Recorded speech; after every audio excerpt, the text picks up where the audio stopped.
Bangladesh West Indies দ্বিতীয় টি-20 catch ধরতে গিয়ে ইনজুরি সৌম্য সরকার, আঙুলে 5 সেলাই, মাঠের বাইরে থাকতে হবে অন্তত 3 থেকে 4 সপ্তাহ। এমন খবরের পর এবার আরেক দুঃসংবাদ পেল রংপুর রাইডার্স। এবারের সিজনে আর রংপুরের হয়ে খেলা হচ্ছে না আফগান তুর্কি আল্লাহ মোহাম্মদ গাজানফারের। চলতি মাসের শুরুটা একদম স্বপ্নের মতোই কেটেছে রংপুর রাইডার্সের। সৌম্য সোহানদের দুর্দান্ত পারফরমেন্সে গ্লোবাল সুপার লিগের শিরোপা জেতে রংপুর।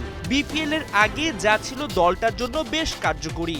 আত্মবিশ্বাসে তুঙ্গে থাকা রাইডারদের জন্য দুঃস্বপ্ন বয়ে আনেন দুর্দান্ত ফর্মে থাকা অলরাউন্ডার সৌম্য।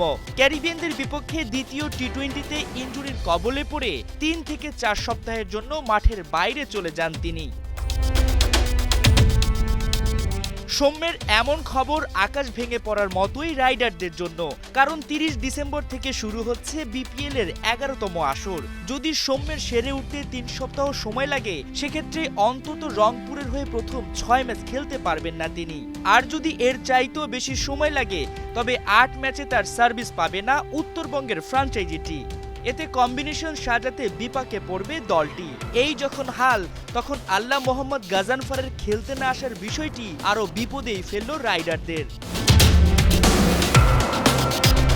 বৃহস্পতিবার নিজেদের অফিসিয়াল ফেসবুক পেজে এক পোস্টের মাধ্যমে রংপুর কর্তৃপক্ষ জানায়, জাতীয় দলে বেশ ব্যস্ত সময় পার করছেন গাজানফার।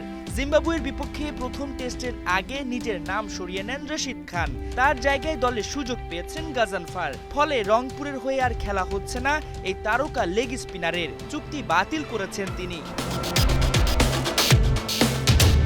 সৌম্য গাজানফারের সার্ভিস না পেলেও বেশ কিছু তারকা ক্রিকেটারের মাধ্যমে লড়াই চালিয়ে যাবে রংপুর। পাকিস্তানের খুশদিল শাহ, আকিব জাভেদ, ইফতিকার আহমেদ, স্টিফেন টেইলর ও ইংল্যান্ডের অ্যালেক্স হেলসের মতো ক্রিকেটাররা খেলবেন দলটির হয়ে। মাহমুদুল হাসান সজীব, ৭১।